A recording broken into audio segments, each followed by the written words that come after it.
6 বছরের এক ছোট্ট শিশু রুহান। বাবা মারা গেছেন, এখন মায়ের কাছেই বড় হচ্ছে সে। মা বাগানে কাজ করা সাধারণ একজন মালি, তার কাছেই ছোট রুহান বড় হচ্ছে। মা সারাদিন বাগানে কাজ করেন আর রুহান তার চারপাশে ঘুরে বেড়ায়। তার অনেক শখ, পড়াশোনা করবে, কিন্তু টাকার অভাবে পড়াশোনা করতে পারছে না। পড়াশোনা তো দূরের কথা, খেয়ে বেঁচে থাকাটাই কষ্টকর হয়ে পড়েছে। রুহানের আরও একটা স্বপ্ন আছে, সেটার কথা একটু পরেই বলছি। সারাদিন কাজ করে তার মা বাসায় ফিরলেন। বাসায় ফিরতেই রোহান তার মায়ের আঁচল ধরে বলল, মা, আমি যে বলেছিলাম একটা ফুটবল কিনে আনতে, এনেছো? তখন তার মা মলিন মুখে তাকে জবাব দিলেন, না রে বাবা, আজকে মালিক টাকা দেয়নি, তাই কিনতে পারিনি, তবে কালকে কিনে আনবো নিশ্চিত। কালকে বলে বলে আর কতদিন কাটাবে? আমাকে তুমি বলেছিলে বল কিনে দেওয়ার পর একটা বুটও কিনে দিবে, কিন্তু কিছুই তো দিলা না। আপনারা হয়তো ভাবছেন ও ফুটবল আর বুট দিয়ে কী করবে, তাহলে শুনেন। ছোটবেলা থেকে যখন বুঝতে শিখেছে তখন থেকেই ফুটবলের প্রতি তার অদম্য এক ভালোবাসা। ফুটবলকে সে তার নিজের জীবনের চেয়েও বেশি ভালোবাসে। সে চায় বড় হয়ে একজন ফুটবলার হতে, কিন্তু সেটা কি আর সম্ভব? তার মা তাকে একটা বল কিনে দিতে পারছেন না। আর কিভাবে কোন ক্লাবে ভর্তি করবেন, কিভাবে খেলা শিখবে, আর কিভাবে বা ফুটবলার হবে, সব মিলিয়ে তার জীবন কোনো মতে কাটছিল। প্রতিদিনই স্বপ্ন দেখে কালকে হয়তো তার মা তার জন্য বল নিয়ে আসবেন, কিন্তু আজ 1 মাস হলো কালকে কালকে বলে বলে তাকে শান্ত করে রাখছে। পরের দিন তাকে সকালের খাবার খাইয়ে তার মা চলে যায় কাজে, আর রুহান বেরিয়ে যায় তার কাগজের তৈরি একটা বল নিয়ে। সেটা দিয়েই সারাদিন একা একা খেলাধুলা করে। সারাদিন এই বলের পেছনে দৌড়ায়, কাগজের বল দিয়ে নানা রকম ডিবলিং আর শট করে। এটা নিয়ে তার বন্ধুবান্ধব হাসাহাসি করলেও এটা দেখে তার স্বপ্নটাকে সে খুঁজে পায়, নতুন করে বাঁচার অনুপ্রেরণা পায়। 6 বছরের ছেলে আর কী বা বোঝে, তবে সে যতটুকু বুঝেছে তাতেই সে স্থির করে নিয়েছে যে করেই হোক সে ফুটবলার হবে, তারপর শান্ত হবে। কিন্তু ফুটবলার হওয়া কি চাটিখানি কথা? রুহান হাঁটতে হাঁটতে একটা স্কুলের কাছে যায়। সেখানে অনেক ছোট ছোট ছেলেমেয়েরা খেলাধুলা করছিল। রুহান কৌতূহল হয়ে ভিতরে ঢোকে পড়ে। তখন দেখল তার বয়সী ছেলেরা বুট জার্সি পরে ফুটবল খেলার জন্য তৈরি হচ্ছে। এটা দেখে তার অনেক ইচ্ছে হলো, কিন্তু তার কাছে তো বুট জার্সি কিছুই নেই। তাই সে এক কোণে দাঁড়িয়ে খেলা দেখছিল। খেলা শুরু হলো। হঠাৎ করে একটা ছোট বাচ্চা শট করলে তার দিকে বল ধেয়ে আসে। রুহান সেটাকে অনেক স্টাইলিশভাবে ফেরত পাঠায়। অতিথি হিসেবে উপস্থিত থাকা জেলা ফুটবল ক্লাবের কোচ সেটা লক্ষ্য করেছেন। ছেলেটা কত ছোট, কিন্তু তার ড্রিবলিং স্টাইলটা কত উন্নত। কে এই ছেলেটা? ওখানে দাঁড়িয়ে কি করে? আমাকে জানতেই হবে। জেলা ফুটবল ক্লাবের কোচ স্টেজ থেকে উঠে আস্তে আস্তে রোহানের কাছে গেলেন। তখন সে এক মনে তাকিয়ে ছোট বাচ্চাগুলোর খেলাধুলা দেখছেন। কোচ এসে তার পাশে দাঁড়িয়ে বললেন, এই ছেলে, কি ব্যাপার? তুমি কোথায় থাকো আর এখানে দাঁড়িয়ে কি দেখছো? ছোট রোহান তখন কিছুটা ভয় পেয়ে গেল, হয়তো তাকে এখন এখান থেকে বের করে দিবে, কিন্তু সে কিছুতেই এখান থেকে বের হতে চায় না। তখন আমতা আমতা করে বলল, আমি ওই পাশের একটা বাড়ি থাকি, ওখানে ওদের খেলা দেখতে এসেছি। ও আচ্ছা, তোমার নাম কি? আমার নাম রোহান। আচ্ছা বাবা রোহান, তুমি তো ভালো খেলতে পারো, তুমি ওদের সাথে খেলবে? হ্যাঁ, আমি ওদের সাথে খেলতে চাই, কিন্তু ওরা আমাকে খেলায় নিবে না। কে বলেছে নিবে না? তুমি আমার সাথে আসো, আমি বলে দিচ্ছি ওরা তোমাকে ওদের সাথে খেলায় নিবে। সত্যি বলছেন আপনি? হ্যাঁ সস্তি, আমার সাথে চলো। রোহান চলে গেল সেই লোকটার সাথে। লোকটা তাকে নিয়ে গিয়ে একটা জার্সি দিল আর একটা বুট দিল। রোহান তখন সেগুলো পরে রেডি হয়ে গেল। এরপর কোচ একটা ছেলেকে নামিয়ে তাকে খেলায় তুলে দিলেন। সবার দৃষ্টি তার দিকে। রোহান নিজের জীবনে প্রথম এত ভালো বল পেয়ে যেন আকাশে উড়ছিল। সব কিছু তার কাছে স্বপ্নের মতো মনে হচ্ছিল। রোহান নিজের জীবন উজাড় করে খেলছিল। আজ যে তার নিজেকে প্রমাণ করার দিন। রুহানের একের পর এক অসাধারণ ডিপ্লিং দর্শক সারিতে বসে থাকা এই স্কুলের শিক্ষক শিক্ষিকা সহ সকল অতিথিবৃন্দকে মুগ্ধ করছিল। রোহান শেষে একটা গোল করে। সবাই হাততালি দিয়ে তাকে অভিবাদন জানায়, কিন্তু কোচ আরিফ সাহেব অন্য বিষয় নিয়ে চিন্তা করছেন। তিনি যে করেই হোক এই ছেলেকে তার কাছে নিয়ে প্র্যাকটিস করাতে চান। এই ছেলেটার মধ্যে তিনি ভবিষ্যতের কোনো এক নামকরা ফুটবলারকে দেখতে পাচ্ছেন। খেলা শেষে যখন রোহান ফিরে যাচ্ছিল নিজের বাড়ির দিকে, তখন আরিফ সাহেব এসে তার সামনে দাঁড়িয়ে বললেন, এই ছেলে, তুমি কোথায় যাচ্ছ? আমি তোমার বাসায় ফিরে যাচ্ছি। তুমি তো অনেক ভালো ফুটবল খেলো, তুমি তো চাইলে ভালো একটা ক্লাবে ভর্তি হতে পারো। সেখানে প্র্যাকটিস করলে দেখবে একদিন অনেক বড় হতে পারবে। ক্লাব কি আঙ্কেল? ছোট রোহান জানতো না ক্লাব কী জিনিস। সে শুধু জানতো তারা অনেক গরিব। তাই সে বলল, এসবে ভর্তি হতে পারবো না, কারণ আমার আম্মা অনেক গরিব। কেন, তোমার বাবার কি হয়েছে? রুহান তখন তার হাতের আঙুলটা আকাশের দিকে ইশারা করে বলল, আমার আব্বু এখানে থাকেন। আম্মু বলেছে আমি যেদিন বড় হয়ে যাব সেদিন আব্বু সেখান থেকে আমার কাছে আসবেন। কোচের আর বুঝতে বাকি রইল না তার বাবা মারা গেছেন, কিন্তু ছেলেটার প্রতিভা সঠিকভাবে কাজে লাগালে একদিন অনেক বড় কিছু হতে পারবে।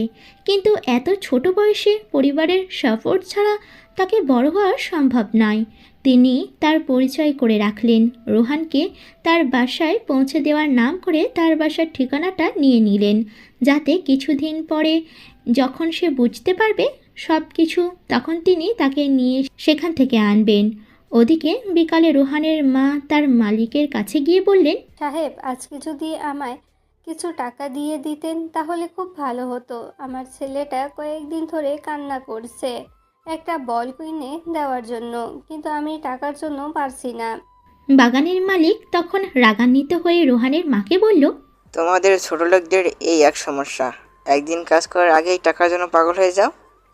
এখনও এক সপ্তাহ হয়নি, এই মাসের টাকাটা নিয়েছো, এখন আবার কিসের টাকা? তাড়াতাড়ি যাও এখান থেকে। সাহেব, আমি কাজ করে সব কিছু পুষিয়ে দিব। আপনি দয়া করে এই মাসের টাকাটা আমাকে দিয়ে দিলে আমার খুব উপকার হতো। যেই টাকা নিয়েছিলাম সেগুলো দিয়ে খরচ করে শেষ হয়ে গেছে। আমার কাছে কোনো টাকা নেই, তাই তাড়াতাড়ি এখান থেকে ভাগ, না হলে কিন্তু ধাক্কা দিয়ে বের করে দিব। আর যদি বেশি টাকার প্রয়োজন হয় তাহলে এখানে কাজ করার দরকার নেই। না না সাহেব, দয়া করে আমাকে কাজ থেকে বের করবেন না। কাজ থেকে বের করলে আমি খাবো কি, আমার ছেলেটাকে বা খাওয়াবো কি? রুহানের মা তখন কান্না করতে করতে সেখান থেকে বেরিয়ে আসলেন। আজকেও ছেলেটার ইচ্ছাটা পূরণ করতে পারলেন না। জন্মের পর থেকে 6 বছর হয়ে গেছে, এখনও ছেলেটার কোনো আবদার তিনি পূরণ করতে পারেননি। হাজার দুঃখ বেদনা আর কষ্ট নিয়ে বাসায় দিকে ফিরে আসলেন। একটা স্পোর্টসের দোকানে দেখলেন অনেক সুন্দর সুন্দর ফুটবল সাজানো, কিন্তু তার কাছে টাকা নেই। শেষে নিজের হাতের দিকে তাকালেন, তার স্বামীর দেওয়া একমাত্র উপহার, যেটি তিনি বিক্রি করেনি। বাকি সব কিছু বিক্রি করে দিয়েছেন টাকার অভাবে। হাতের চুড়ি 2টা ছেলের আবদার পূরণ করতে গিয়ে হাতের একটা চুড়ি তিনি বিক্রি করে দিলেন। 5,000 টাকায় সেই চুড়ি বিক্রি করার টাকা দিয়ে রোহানের জন্য একটা বল আর একটা বুট কিনলেন। এরপর কিছু মাংস কিনে বাসায় ফিরলেন। রোহান তখন ঘুমিয়ে পড়েছিল, তাই তার মা তাড়াতাড়ি করে সব কিছু রান্না করে রাখলেন, যাতে রোহান ঘুম থেকে উঠলেই খাবার পেয়ে যায়। প্রায় 2 ঘন্টা পর রোহানের ঘুম ভাঙল। রান্না করে ঘরের দিকে গিয়ে দেখল তার মা রান্না করছে। তখন রোহান জিজ্ঞেস করলো, আম্মু, তুমি কি রান্না করো? আজকে আমি তোমার জন্য মাংস কিনে এনেছি বাবা। আজ তুমি মাংস দিয়ে খাবে, আর তোমার জন্য একটা বল আর বুটও কিনে এনেছি। সত্যি বলছো আম্মু? বাবা, টেবিলের উপর রাখা আছে, গিয়ে নিয়ে নাও। রোহান তখন খুশিতে লাফাতে শুরু করলো। একটা 400 টাকা দামের ফুটবল আর 300 টাকা দামের একটা বুট পেয়ে রোহান যেন আকাশে চাঁদ হাতে পেল। লাফাতে লাফাতে বাড়ির বাইরে চলে গেল। সন্ধ্যা হয়ে গেছে, তাই তার মা পিছনে পিছনে গিয়ে তাকে নিয়ে আসলেন। আম্মু, তুমি বাড়ি ফিরে যাও, আমি এগুলো আমার বন্ধুদের দেখিয়ে আনি। আচ্ছা বাবা, এগুলো কালকে সকালে দেখালে হবে। এখন বাড়ি আসো, তোমার জন্য মাংস রান্না করেছি, তুমি সেটা দিয়ে ভাত খেয়ে নাও। কাল সকালে তোমার সকল বন্ধুদের এটা দেখাবে।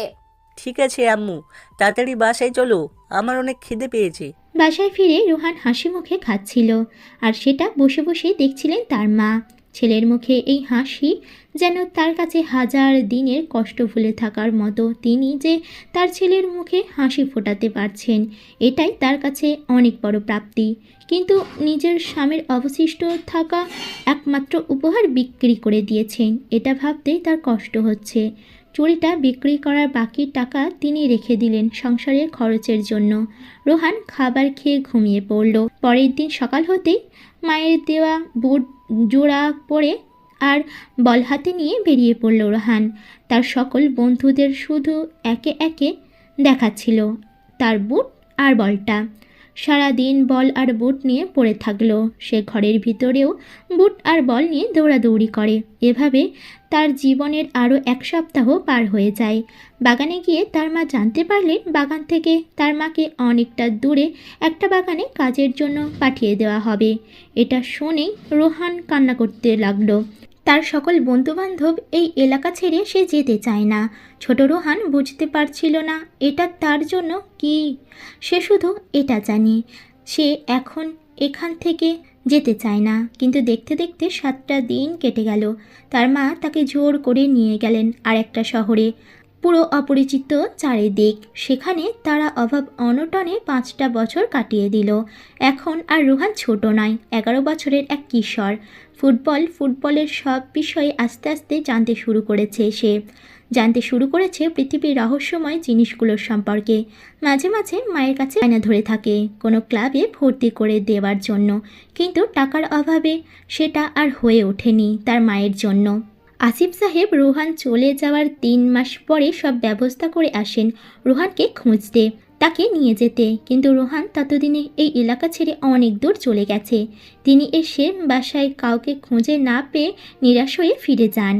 তার মা এখন আর আগের মতো নেই, আগের মতো কাজকর্ম করতে পারেন না। তবুও নিজের জীবনের ঝুঁকি নিয়ে সংসার বাঁচাতে কাজ করেন। রোহান এলাকার ছেলেদের সাথে খেলে বেড়ায়। 1 মাস পর সে একটা হোটেলে চা নিয়ে আনার চাকরি পায়। সেখানে সারা দিন মানুষকে চা বয়ে দিয়ে দেয় আর বিকালে বন্ধুদের সাথে খেলাধুলা করে। তার সকল বন্ধুদের থেকে সে খেলার অনেক পারদর্শী ছিল, তাই তাদের এলাকায় একটা ফুটবল টুর্নামেন্ট সে খেলার সুযোগ পায়। কিন্তু ছোট বলে টিমের সবাই তাকে অবহেলা করত। শেষে একটা প্লেয়ারের ইনজুরিতে সে দলে চান্স পায়। দলে চান্স পেয়েই রোহান তার ঝলকানিতে পুরো মাঠ আলোকিত করে। তার টিম ফাইনালে উঠে যায়। ভাগ্যক্রমে সেই ফাইনালের প্রধান অতিথি ছিলেন আরিফ সাহেব। রোহান আরিফ সাহেবকে চিনতে না পারলেও আরিফ সাহেব ঠিকই অদম্য মেধাবী রোহানকে চিনতে পেরেছিলেন। ফাইনালে একের পর এক চোখ ধাঁধানো ডিপলিং আর ফুটবলীয় মেধায় সবার মন জয় করে নিয়েছিল রোহান। আরিফ সাহেব মুগ্ধ নয়নে তার দিকে তাকিয়েছিলেন। রোহান খেলা জানলেও ফুটবলের নিয়মকানুন সম্পর্কে সে অবগত ছিল না। আরিফ সাহেব রোহানকে সেই নিয়মকানুন শেখাতে চাইছিলেন। খেলা শেষ হতেই আরিফ সাহেব রোহানের সামনে দাঁড়িয়ে বললেন, আরে রোহান, কেমন আছো? রোহান লোকটাকে চিনতে পারছিল না, তাই অবাক হয়ে শুধু তাকিয়েছিল। রোহান, তুমি আমাকে চিনতে পারোনি? জি না আঙ্কেল, কে আপনি? তোমার হয়তো মনে থাকার কথা না। আমার সাথে তোমার দেখা হয়েছিল 5 বছর আগে। একটা ফুটবল ম্যাচে আমি তোমাকে খেলায় নিয়েছিলাম। এসব কি বলছেন? আমার কিছু মনে নেই। আচ্ছা ঠিক আছে, ওসব বাদ দাও। তুমি তো অনেক ভালো ফুটবল খেলো।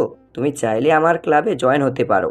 আমার অনেক স্বপ্ন আমি কোনো একটা ক্লাবে প্র্যাকটিস করব, কিন্তু আমার কাছে তো টাকা নেই। আর আমি চলে গেলে আমার আম্মুকে কে দেখে রাখবে? তোমার আম্মু কি তোমাকে খেলতে দিতে চায় না? এমনি খেলতে চাইলে কোনো বাধা দেয় না, কিন্তু কোনো ক্লাবে জয়েন হওয়ার কথা বললে স্পষ্ট না করে দিয়েছে। তাহলে তো খুব চিন্তার বিষয়। আচ্ছা, তুমি আমাকে তোমার বাসায় নিয়ে চলো, আমি তোমার আম্মুর সাথে কথা বলবো। কোনো লাভ নেই, আমার আম্মু যখন একবার বলে দিয়েছে তার মানে ফাইনাল। আচ্ছা, পরে যা হবে দেখা যাবে। এখন নিয়ে চলো আমাকে। আচ্ছা ঠিক আছে, চলেন। এরপর রোহান আরিফ সাহেবকে নিয়ে নিজের বাসায় যায়। তার মা এখনও কাজ থেকে ফিরেনি। রোহান আরিফ সাহেবকে একটা চেয়ারে বসিয়ে বলল, আঙ্কেল আপনি এখানে বসুন, আম্মু কাজ থেকে একটু পরেই ফিরে আসবেন। আচ্ছা ঠিক আছে, অপেক্ষা করি। একটু পর রোহানের মা চলে আসলেন। এসে বাসায় ঢুকে একজন লোককে দেখে রোহানকে জিজ্ঞেস করলেন, রুহান, এই লোকটাকে? আরিফ সাহেব তখন উঠে রোহানের মায়ের সামনে এসে বললেন, আমি এই জেলা ফুটবলের প্রধান কোচ। জি বুঝতে পেরেছি, কিন্তু আপনি এখানে কেন? আমার মতন গরিব মানুষের ঘরে আপনার কি দরকার? দেখুন আপা, আপনার ছেলে রোহান অনেক প্রতিভাবান একজন খেলোয়াড় হতে পারবে। আপনি ওকে একটা ক্লাবে ভর্তি করিয়ে দেন। সেখানে নিয়মিত প্র্যাকটিস করলে ও একদিন অনেক বড় ফুটবলার হবে। ভাই সাহেব, আমরা গরিব মানুষ, খেয়ে পড়ে বাচ্চাটাই কষ্টকর হয়ে পড়েছে এর মধ্যে, এবং রং তামাশা আমার ছেলেকে আর ধ্বংসের পথে নিয়ে যাবে। এর চেয়ে বরং আপনি এখান থেকে চলে যান, ওকে আমি এসব কাজ দিব না। আপনি আমার কথাটা বুঝতে পারছেন না। আপনার ছেলে অনেক প্রতিভাবান। ওকে ওর প্রতিভা বিকাশের একটা সুযোগ দিন। ওকে আমার সাথে দিয়ে দিন। টাকা নিয়ে কোনো চিন্তা করবেন না, আমি ওর সব খরচ দিব। আমি বললাম না আমার ছেলেকে এসব দিব না, তাই এখান থেকে চলে যান, না হলে কিন্তু খুব খারাপ হয়ে যাবে। রুহান তখন তার মায়ের সামনে এসে কাঁদো কাঁদো স্বরে বলল, আম্মু, তুমি দয়া করে না করো না। আমার অনেক স্বপ্ন, বড় হয়ে একজন ফুটবলার হব। দেখো, আমি যদি ফুটবলার হয়ে যাই, তোমার আর কোনো কষ্ট থাকবে না। তোমাকে সবাই আমার পরিচয় চিনবে।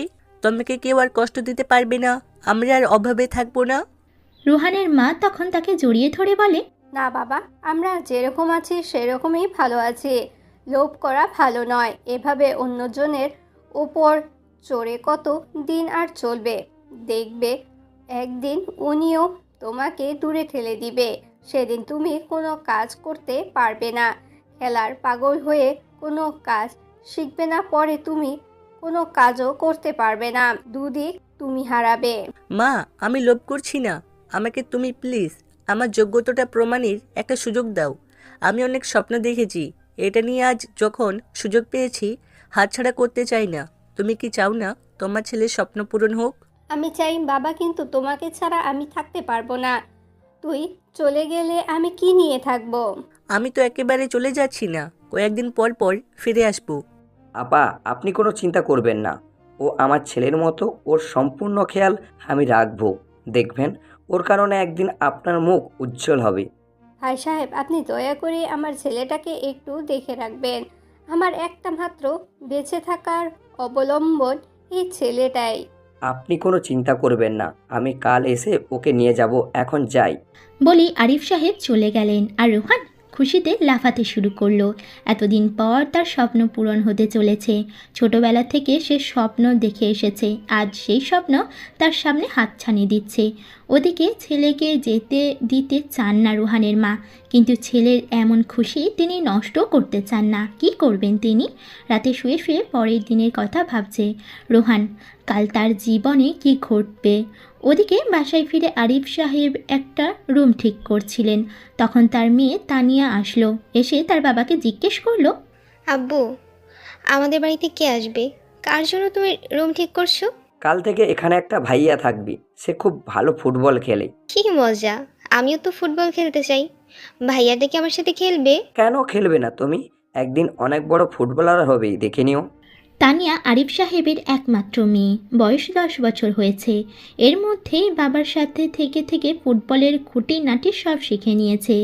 তার অনেক ইচ্ছে বড় হয়ে ফুটবলার হবে। আরিফ সাহেবের মেয়ের ইচ্ছেকে পূর্ণ সমর্থন করেছে। পরের দিন সকাল হতেই আরিফ সাহেব চলে গেলেন রোহানকে আনতে। রোহানও অধীর আগ্রহে অপেক্ষা করছিল তার জন্য। আরিফ সাহেব আসতেই রোহানের মুখে হাসি ফুটল। ওদিকে রোহানের মায়ের ভিতরটা পুড়ে যাচ্ছে। কিছুতেই ছেলেকে তিনি হাতছাড়া করতে চান না, কিন্তু ছেলের এত খুশি তিনি কিভাবে কেড়ে নেবেন। তাই তিনি আরিফ সাহেবের কাছে গিয়ে বললেন, ভাই সাহেব, আমার ছেলেটাকে না নিয়ে গেলে যায় না। ও এখনো অনেক ছোট। ওখানে গিয়ে কার সাথে না কার সাথে থাকবে, কি খাবে, যদি কারোর সাথে মারামারি করে? আপনি অযথাই চিন্তা করছেন। আমি ওকে আমার বাড়িতে নিয়ে যাচ্ছি। আমার বাড়ির কাছেই মাঠ, আপনি কোনো চিন্তা করবেন না। ও প্রতি সপ্তাহে শুক্রবারে এসে আপনার সাথে দেখা করে যাবে।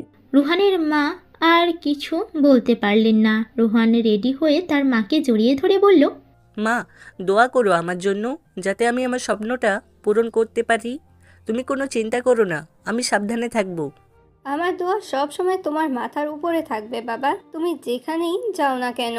রুহান তার মার কাছ থেকে বিদায় নিয়ে বেরিয়ে পড়ল অজানা এক জীবনের দিকে। ওদিকে রুহানের মা তার চলে যাওয়ার দিকে তাকিয়ে মুখ লুকিয়ে কান্না করছেন, কিন্তু ছেলেকে আটকানোর মতো সামর্থ্য তার নেই।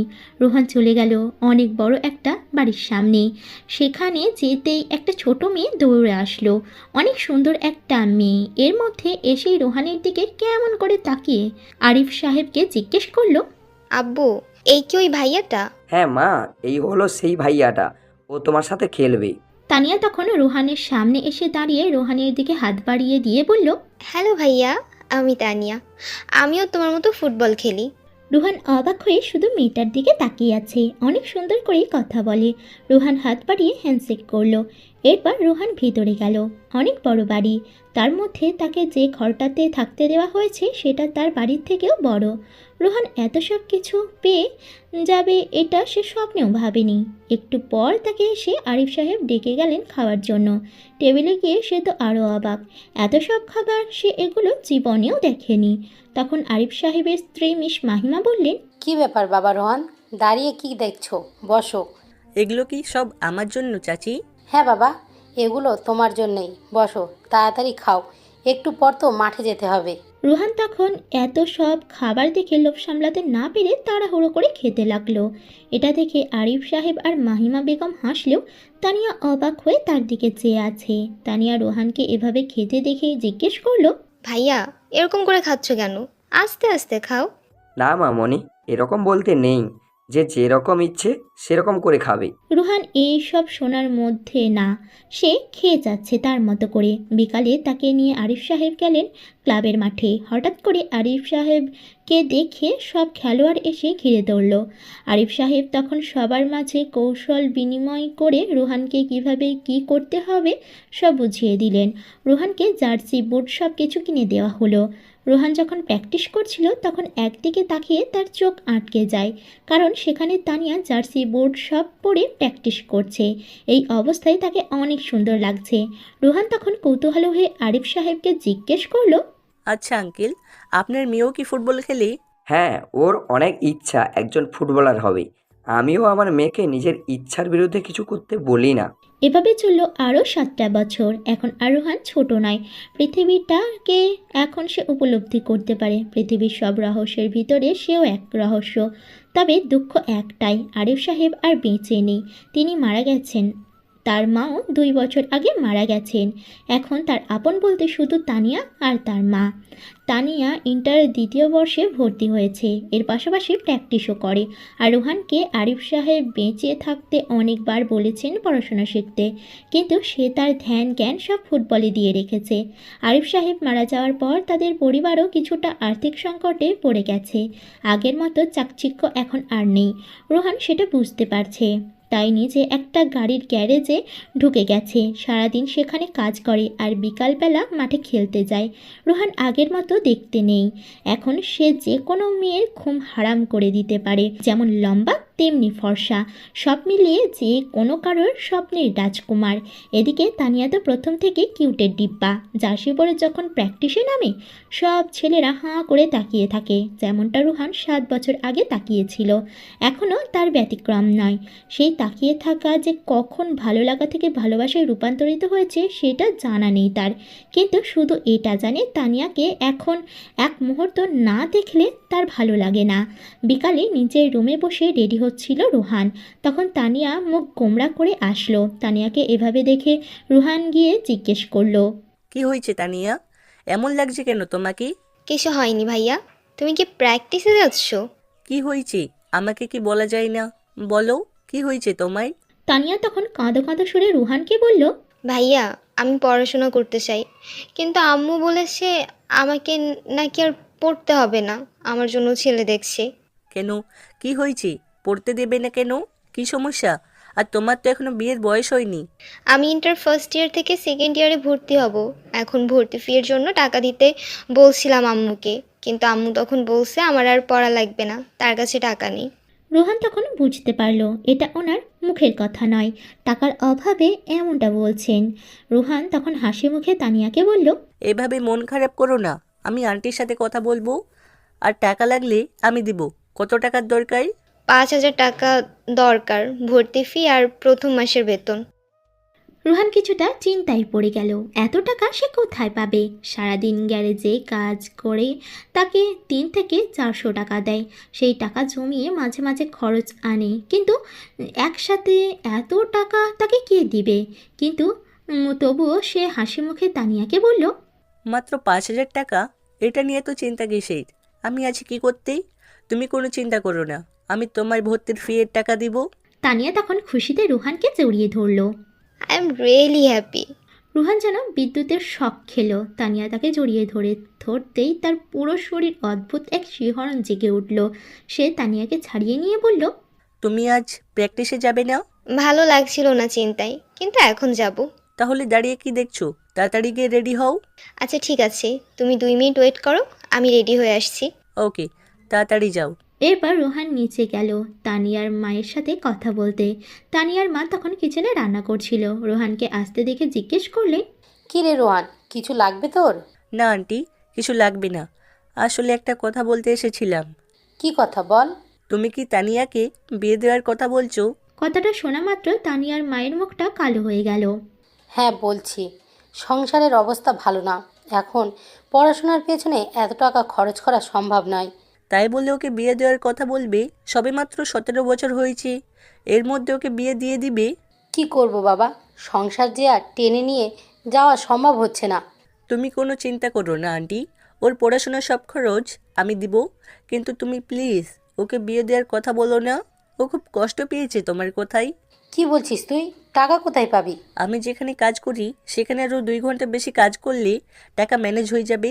তুমি কোনো চিন্তা করো না, সব কিছু আমি দেখছি। কিন্তু বাবা।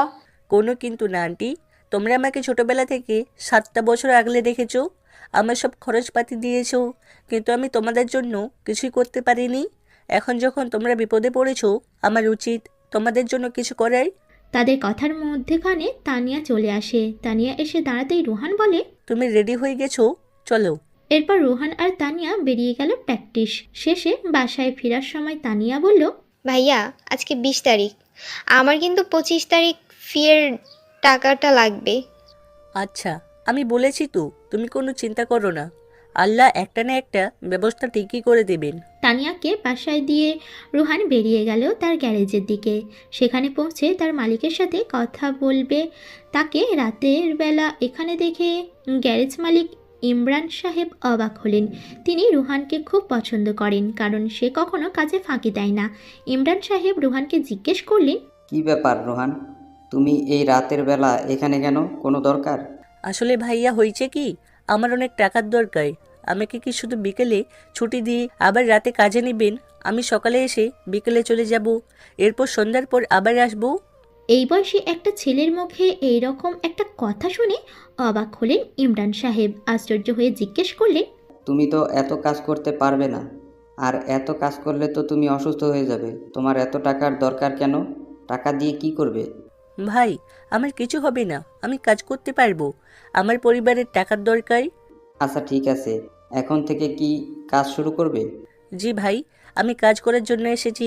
তাহলে শুরু করো। ধন্যবাদ ভাই। এরপর রুহান কাজে লেগে পড়ে। রাত তখন প্রায় 11টা। এখনও বাসায় ফিরেনি রুহান। ফোনটাও বাসায় ফেলে গেছে। তানিয়া আর তার মা চিন্তায় ঘুমাতে পারছে না। কোথায় গেল ছেলেটা? রাত 12টার দিকে কাজ শেষ করে তখন ইমরান সাহেব এসে টাকা দিতে চাইলে রুহান বলে, ভাই, আমার এখন টাকা লাগবে না, আপনি হিসাব করে রাখেন, একসাথে নিয়ে নিব। আচ্ছা ঠিক আছে, এখন বাসায় যাও, তুমি অনেক ক্লান্ত। এরপর রুহান বাসায় আসে। দরজায় নক করতে দৌড়ে গিয়ে দরজা খুলে দেয় তানিয়া। রুহানের মুখ তখন ফ্যাকাশে হয়ে গিয়েছিল ক্লান্তির কারণে। রুহানকে এভাবে দেখে তানিয়া জিজ্ঞেস করলো, ভাইয়া তুমি এত রাত পর্যন্ত কোথায় ছিলে? আমি একটা কাজে গিয়েছিলাম, তোমরা এত রাত পর্যন্ত জেগে আছো কেন? তোকে বাইরে রেখে আমরা ঘুমোবো কি করে? এত রাত পর্যন্ত তোর কি কাজ? আচ্ছা আম্মু বাদ দাও, ওর মনে হয় অনেক খিদে পেয়েছে, তাড়াতাড়ি খাবার দাও, আমারও খিদে পেয়েছে। কি বলো তোমরা, এখনো খাওনি? তুমি না খেয়ে বাইরে কাজ করছো, আর আমরা এখানে শান্তিতে খেয়ে শুয়ে পড়বো? এতটা স্বার্থপর ভাবলে তুমি? তাহলে তোমরা 5 মিনিট ওয়েট করো, আমি ফ্রেশ হয়ে আসি। আচ্ছা। রুহান তাড়াতাড়ি গিয়ে হাত মুখ ধুয়ে খেতে আসে।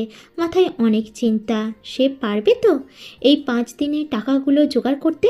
আমাকে যে করেই হোক টাকাগুলো জোগাড় করতে হবে, আমাকে আরও কাজ করতে হবে। রুহানকে এমনভাবে চিন্তিত থাকতে দেখে তানিয়া জিজ্ঞেস করলো, কি হয়েছে ভাইয়া? তোমাকে এমনভাবে চিহ্নিত দেখাচ্ছে কেন? তানিয়ার কথায় হুঁশ ফিরল রুহানের। হাসি মুখে তানিয়ার দিকে তাকিয়ে বলল, কিছু হয়নি, তুমি কোনো চিন্তা করো না। রোহান খেয়ে দিয়ে গিয়ে ঘুমিয়ে পড়ল। পরের দিন সকাল হতেই কাজে বেরিয়ে পড়ল। ফোন দিয়ে তানিয়াকে জানিয়ে দিল আজকে সে প্র্যাকটিসে যাবে না, একটা কাজে আটকে গেছে। আসলে রোহান তার কাজের সময় আরও বাড়িয়ে দিয়েছে। প্র্যাকটিসের সময়টা কাজ করলে কিছু টাকা আয় করা যাবে। তাই 4-5 দিন প্র্যাকটিসে না গেলে কিছুই হবে না। ইমরান সাহেব এভাবে রোহানকে কাজ করতে দেখে চিন্তিত হয়ে পড়লেন। তিনি রোহানের কাছে এসে জিজ্ঞেস করলেন, রোহান, তোমার কত টাকার দরকার? আমার 5,000 টাকার দরকার। এই 5,000 টাকার জন্য তুমি দিনরাত কাজ করছো? ভাই, আপনার কাছে 5,000 টাকার কিছু না হলেও আমার মতো গরিবের কাছে এটা অনেক টাকা। এই টাকা দিয়ে আমি আমার সবচেয়ে প্রিয় মানুষের কলেজে ভর্তির ফিয়ের টাকা দিব। আচ্ছা, তুমি কাজ করে যাবার সময় আমার সাথে দেখা করে যেও। ঠিক আছে ভাইয়া। রোহান এতটাই ক্লান্ত ছিল যে ঠিকমতো দাঁড়াতে পারছিল না। তাই রাত 8টার দিকে কাজ শেষ করে ইমরান সাহেবের রুমে গেল। তিনি যখন চেয়ারে বসেছিলেন, রোহানকে আসতে দেখে ড্রয়ার থেকে 5,000 টাকা বের করলেন। রোহান ইমরান সাহেবের সামনে এসে বলল, ভাই, আমাকে বলেছিলেন কাজ শেষে দেখা করার জন্য। হ্যাঁ, তোমাকে আমি যে জন্য তোমাকে ডেকেছিলাম এই টাকাগুলো না, তোমার দরকারে খরচ করে নিও। রোহানের দিকে 5,000 টাকা এগিয়ে দিয়ে বললেন ইমরান সাহেব। টাকাগুলো দেখে রোহান আশ্চর্য হয়ে জিজ্ঞেস করলো, ভাই, এই টাকাগুলো দিয়ে আমি কি করব? আমি তো এখনো এত টাকার কাজ করিনি, তাহলে আপনি আমাকে কেন এত টাকা দিচ্ছেন? তোমার 2 দিনের কাজ করে হয়েছে 2,000 টাকা, বাকি 3,000 টাকা তোমাকে আমি দিলাম। তুমি পরে কাজ করে সেগুলো আমাকে শোধ করে দিও। রোহান তখন ইমরান সাহেবের সামনে কাঁদো কাঁদো স্বরে বলল, ভাই, আপনি আমার অনেক বড় হেল্প করলেন। আপনার এই সাহায্যের কথা আমি কোনোদিন ভুলবো না। অসংখ্য ধন্যবাদ আপনাকে। আর এভাবে বলার কি আছে? তুমি আমার খুব বিশ্বস্ত একজন কর্মচারী। তোমার বিপদে আমি যদি হেল্প না করতে পারি তাহলে কি করে হয়? এখন তুমি যাও, বাসায় ফিরে রেস্ট নাও। টাকাগুলো নিয়ে হাসি মুখে বাসায় ফিরল রোহান। বাড়ি ফিরে তানিয়াকে ডেকে আনলো। তানিয়া এসে রোহানের সামনে দাঁড়িয়ে বলল, ভাইয়া কি হয়েছে? এই নাও, এখানে 5,000 টাকা আছে। ভর্তির ফিতে টাকাটা দিয়ে দাও, আর কাল থেকে মনোযোগ দিয়ে কলেজে যাবে। তুমি এত টাকা 2 দিনে ম্যানেজ করলে কিভাবে? সেটা তুমি না ভাবলেও চলবে। এখন এটা নিয়ে যাও, কাল ভর্তির ফিটা দিয়ে দিও। তানিয়া হাসি মুখে নিজের রুমে ফিরে গেল। আর রোহান তানিয়ার এই হাসি দেখে নিজের সকল কষ্ট ভুলে গেল। পরদিন রোহান প্র্যাকটিসে গিয়ে জানতে পারল তাদের এখানে পরের সপ্তাহ থেকে ট্যালেন্ট হ্যান্ড প্রোগ্রাম শুরু হবে। এতদিন এই মহা সুযোগের অপেক্ষায় ছিল রোহান। এতদিন পর নিজের যোগ্যতা প্রমাণের একটা জায়গা পেয়েছে সে। তাই আরও মনোযোগ দিয়ে প্র্যাকটিস শুরু করলো। তাকে যে করেই হোক প্রতিযোগিতায় ফার্স্ট হতে হবে, কারণ এই প্রতিযোগিতায় ফার্স্ট হলে সে অনূর্ধ্ব-20 ফুটবল দলের সুযোগ পেয়ে যাবে। ওদিকে তানিয়াও মনোযোগ দিয়ে প্র্যাকটিস করছে, কারণ এটা শুধু ছেলেদের জন্য না, এই সুযোগটা মেয়েদের জন্য। দেখতে দেখতে প্রতিযোগিতার দিন এসে গেল। রোহান তার জীবনের সেরা টেকনিকগুলো দেখালো এবং চান্সও পেয়ে গেল। ওদিকে তানিয়াও একই অবস্থা। দুজনে পরিশ্রম আজ সফল, দুজনে চান্স পেয়ে গেছে। কাল থেকে তাদেরকে জাতীয় অনূর্ধ্ব-20 দলের কোচ প্র্যাকটিস করাবে। রোহান ছেলেদের দলে আর তানিয়াকে মেয়েদের কোচ প্র্যাকটিস করাবে। পরদিন দুইজন সকাল সকাল উঠে জগিংয়ে গেল। ফিরে এসে নাস্তা করে প্রথম দিনে চলে গেল। সেখানে যেতেই নতুন অনেক ছেলেদের সাথে পরিচয় হলো, যার মধ্যে 2-1জন অনেক মেধাবী এবং বন্ধুত্বপূর্ণ হলেও অনেকেই ছিল অহংকারী। দেখে বোঝাই যাচ্ছিল বাবার টাকার জোরে দলে জায়গা পেয়েছে। ওদিকে তানিয়া গিয়ে সবার সাথে খুব মানিয়ে নিয়েছে। প্র্যাকটিস শেষ করে যখন বাসায় ফিরছিল তখন তানিয়া জিজ্ঞেস করলো, ভাইয়া, তোমার প্রথম দিন কেমন কাটলো? খুব ভালো। তোমার কেমন কাটলো? আমারও খুব ভালো কাটলো। আমাদের এখানে থেমে থাকলে চলবে না, আরও অনেক দূর এগিয়ে যেতে হবে। তাই আরও পরিশ্রম করো। হ্যাঁ ভাইয়া, আমাদের যে করেই হোক জাতীয় দলে চান্স পেতেই হবে। শুধু জাতীয় দলে কেন, আমরা যদি পরিশ্রম করি আরও বড় কিছু করতে পারবো। প্রথম দিনটা এলোমেলো কেটে গেল। এতদিন তারা ক্লাবে টাকা দিয়ে প্র্যাকটিস করে এসেছে, কিন্তু এখন থেকে তার অনূর্ধ্ব 20 দলের অন্তর্ভুক্ত, তাই তাদেরকে নির্ধারিত পরিমাণ টাকা দেওয়া হবে। পরের দিন সকাল হতেই তারা প্র্যাকটিসের উদ্দেশ্যে রওনা দিল। তাদের এখনও বড় কোনো ব্যবস্থা করা হয়নি, যেহেতু অনেক খেলোয়াড়, তাই এক মাঠের একটা গ্রাউন্ডে তাদের 2 দলের প্র্যাকটিস হচ্ছিল। তানিয়া প্র্যাকটিসে যেতেই রোহানের দলের একজন খেলোয়াড়কে দেখলো। অনেক সুন্দর ছেলেটা বারবার তানিয়ার দিকে তাকাচ্ছিল। তানিয়াও একটু পর পর ছেলেটার দিকে তাকাচ্ছিল। একটু পর ছেলেটা তানিয়ার কাছে এসে জিজ্ঞেস করলো, হ্যালো, আমি রিয়াদ। তোমার নাম? আমার নাম তানিয়া। বাহ, অনেক সুন্দর নাম তো।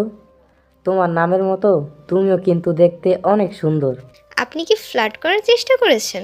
ধরে নাও এমনটাই। তোমাকে প্রথম দেখাতেই আমি তো শেষ হয়ে গেছি। এক কথায় আমি তোমার প্রেমে পড়ে গেছি। ও মা, তাই? এক দেখাতেই যে কারোর প্রেমে পড়ে যান আপনি? না, আগে কারোর প্রেমে পড়িনি, তবে তোমাকে দেখার পর থেকে তোমার প্রেমে পড়ে গেছি। তানিয়া তখন মুচকি হাসলো। রিয়াদ এটা দেখে তানিয়ার দিকে হাত বাড়িয়ে বলল, তোমার হাসি, তোমার কথা বলা সব কিছুই আমাকে আরও মুগ্ধ করে তুলেছে। আমি মনে হয় এখনই হার্ট অ্যাটাক করে মরে যাব। তুমি প্লিজ আমার ভালোবাসার প্রস্তাব গ্রহণ করো। ছেলেটাকেও প্রথম দেখার পর তানিয়ার ভালো লেগেছে, কিন্তু সেটা এত তাড়াতাড়ি প্রকাশ করবে না, তাই হাত বাড়িয়ে বলল, প্রপোজ অ্যাকসেপ্ট করলাম না, তবে চাইলে ফ্রেন্ডশিপ করতে পারি। খাইতে চাইলাম মাংস দিয়ে ভাত, আর তুমি শেষে কিনা ডাল দিয়ে খাইয়ে দিলে। যাক, পেটটা তো ভরবে, যাই দিয়েই খাই না কেন। ছেলেটার কথা শুনে তানিয়া তখন হাসতে হাসতে বলল, আপনি কিন্তু অনেক সুন্দর করে কথা বলেন আর অনেক হাসাতে পারেন। যাক, আমার একটা জিনিস তবু তোমার ভালো লাগলো। আচ্ছা, এখন তাহলে আসি, আমার প্র্যাকটিসের সময় হয়ে গেছে। যাবে, তার আগে তোমার নাম্বারটা দিয়ে যাও। নাম্বার দিয়ে কী করবেন? আরে, আমরা এখন ফ্রেন্ড না? ফ্রেন্ড হয়ে ফ্রেন্ডকে নাম্বার দেওয়া যায় না? কোনো দরকার হলে কল দিব। আচ্ছা ঠিক আছে, তুলুন নাম্বার 0198761। ওইদিকে রোহান প্র্যাকটিসের মধ্যে ক্লান্ত হয়ে গিয়ে একটা কোণে বসলো, কিন্তু সেখানে যেটা দেখলো সেটা দেখার পর সে আর সেখানে বসে থাকতে পারলো না, কান্না করে দিল। কারণ ওখানে তানিয়া আর রিয়াদ কথা বলছে, দুজনে অনেক হেসে হেসে কথা বলছিল। তানিয়াকে অন্য কারোর সাথে কথা বলতে দেখে রোহানের বুকটা ফেটে যাচ্ছে, সঙ্গে সঙ্গে চোখের অশ্রুগুলো গড়িয়ে পড়ল। না, এটা কিছুতেই হতে পারে না। তানিয়া আমাকে ছাড়া অন্য কারোর সাথে কথা বলতে পারে না। তানিয়া, তুমি ওর সাথে কথা বলছো? আচ্ছা, ও কি বুঝতে পারছে না আমার কষ্ট হচ্ছে? রোহান আর বসে থাকতে পারল না, তানিয়াদের দিকে এগিয়ে গেল। যাওয়ার আগেই রিয়াদ সেখান থেকে চলে আসলো। রোহানও প্র্যাকটিসে ফিরে আসলো, কিন্তু কিছুতেই প্র্যাকটিসে মন বসাতে পারছিল না। ওইদিকে একটু পরে এসে তাদের কোচ রফিক সাহেব এসে ঘোষণাই দিলেন, কালকে আমাদের এখানে একটা ম্যাচের আয়োজন করা হবে। সেই ম্যাচ যারা ভালো খেলবে তাদেরকে নিয়েই আমাদের পরবর্তী দল ঘোষণা করব, এবং আমরা তোমাদের 40 জনের মধ্যে থেকে 26 জনকে দলে রাখবো। তারাই আগামীতে নেপাল এবং ভুটানের সাথে অনুষ্ঠিত হওয়া অনূর্ধ্ব 20তম আন্তর্জাতিক প্রতি ম্যাচে খেলার সুযোগ পাবে। তাই কালকে সকাল 10টার সবাই মাঠে উপস্থিত থাকবে। রোহান অন্যদিন হলে হয়তো এই ঘোষণাটা শুনে খুশিতে লাফাতে শুরু করত, কিন্তু আজ তার মনে অন্য একটা বেদনা এসে যোগ হয়েছে। তার সবচেয়ে প্রিয় মানুষটাকে হারিয়ে যেতে বসেছে। বিকেলে প্র্যাকটিস শেষ হওয়ার পর একসাথে রিকশায় করে বাসায় ফিরছিল তানিয়া আর রোহান। রোহান আজ কোনো কথা বলছে না। তানিয়া রোহানকে এভাবে বসে থাকতে দেখে জিজ্ঞেস করলো, ভাইয়া, তুমি কোনো কথা বলছো না কেন? আর তোমাকে আজ এত মন মরা দেখাচ্ছে কেন? তোমার কি কিছু হয়েছে? আচ্ছা তানিয়া, তোমাকে একটা কথা জিজ্ঞাসা করি, সত্যি করে বলবা? কি বলবো, বলো ভাইয়া। আমাকে তোমার কেমন লাগে? কেমন লাগবে মানে কি? তুমি তো আমার ভাইয়ের মতো, সবসময় আমাকে আগলে রাখো। রোহান বুঝতে পারলো তানিয়া তাকে ভাইয়ের চেয়ে বেশি কিছু ভাবে না, তাই চুপচাপ বসে রইল। তানিয়া আবার জিজ্ঞেস করলো, কি হয়েছে ভাইয়া? এই কথাটা জিজ্ঞেস করলে কেন? কিছু কি হয়েছে? না, কিছু হয়নি, এমনি জিজ্ঞাসা করলাম। বাসায় ফিরে খাওয়া দাওয়া করে বিছানায় বসেছিল তানিয়া, তখন রিয়াদের কল। তানিয়া অপরিচিত নাম্বার দেখে রিসিভ করে বলল, হ্যালো, আসসালামু আলাইকুম। কে বলছেন?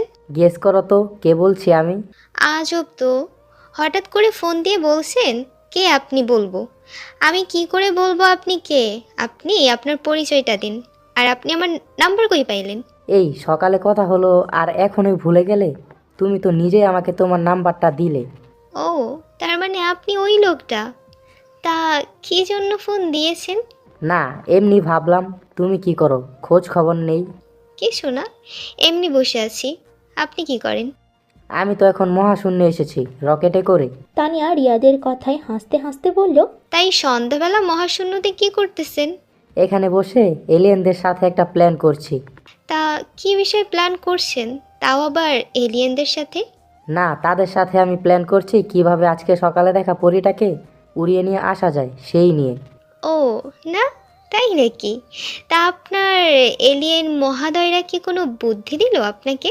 হ্যাঁ, তারা অনেক বুদ্ধি দিয়েছে, কিন্তু আমার কোনোটাই পছন্দ হচ্ছে না, কারণ আমি পরীটাকে তার সম্মতিতে উড়িয়ে নিয়ে আসতে চাই। আচ্ছা, তো আপনি আপনার পরীকে উড়িয়ে নেওয়ার প্ল্যান করেন, আমি ফোনটা রাখছি। এত তাড়াতাড়ি ফোনটা রেখে কি করবা?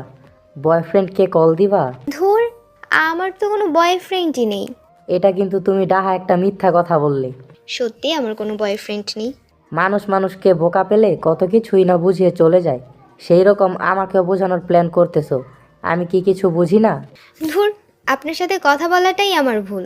এসব কথা যখন বলছিল দুজন, তখন পরের দিনের ম্যাচের কথা আলোচনা করতে আসছিল রুহান। এসে দরজার আড়ালে দাঁড়িয়ে এইসব শুনে কান্না করতে করতে ফিরে গেল রুহান। রুমে শুয়ে কান্না করছিল সে। তানিয়া আমার সাথে কি করে এটা করতে পারলো? কিভাবে এভাবে গড়ে তোলা ভালোবাসাটাকে মাটিতে মিশিয়ে দিল? কিভাবে এটা করতে পারলো? আর ওকেই বা দোষ দিয়ে কী লাভ? আমি তো নিজের ভালোবাসা কখনো তার সামনে প্রকাশ করিনি। আমি কিভাবে এত বড় একটা ভুল করতে পারলাম? এসব ভেবে ভেবে কখন জানি ঘুমিয়ে গেছে, খেয়াল নেই। রাত 10টার দিকে খেতে বসে তানিয়া রোহানকে ডাকতে এসে দেখে রোহান ঘুমিয়ে গেছে। ডাকবে কি ডাকবে না চিন্তা করছিল, শেষে না ডেকে খাবার এনে টেবিলে রেখে চলে যায় তানিয়া। রাত 12টার দিকে ঘুম ভাঙল রোহানের। উঠে দেখে টেবিলের ওপর খাবার রাখা। রোহান উঠে খেয়ে আবার শুয়ে পড়ল, কিন্তু ঘুম আসছিল না, বারবার শুধু নিজেকে ধিক্কার দিচ্ছিল। ব্যালকনিতে গিয়ে চেয়ারে বসে অন্ধকারে মেঘাচ্ছন্ন আকাশটা দেখছিল। চলছিলামও বেশ ভালোই, হঠাৎ করে জীবনে এলে তুমি। স্বপ্নের রাজ্য ভাসিয়ে দিয়ে কি করেছিলাম বলতে পারো তুমি? চলেই যদি যাবে তুমি, তবে কেন এসেছিলে আমার এই সাজানো জীবনে? ভালোই তো ছিলাম একা। আমার এই জীবনে একাই পথ চলতে শিখেছিলাম। এখন আমি শুধু একা। এই একাকিত্ব জীবনের পথ বড় বেশি আঁকা বাঁকা। যেতে হবে আমায় একা একা। দুঃখ নেই, তাতে তুমি তো ভালো আছো। তা দেখে চলে যাবে আমার সারাটা দিনের মেঘলা আকাশ বৃষ্টি। ভালোবাসলেও তোমাকে বলবো না, জানি। বললেও তুমি শুনবে না, শুনলেও তোমার কিছু আসে যায় না, কারণ আমি আজ নিঃস্ব, বড়ই নিঃস্ব। এসব ভাবছিল, ভাবতে ভাবতে কখন চেয়ারে ঘুমিয়ে পড়ল, কখন যে চেয়ার থেকে পড়ে মেঝেতে শুয়েছে খেয়াল নেই। সকাল হতেই তানিয়া দেখতে এলো রুহান খেয়েছে কিনা।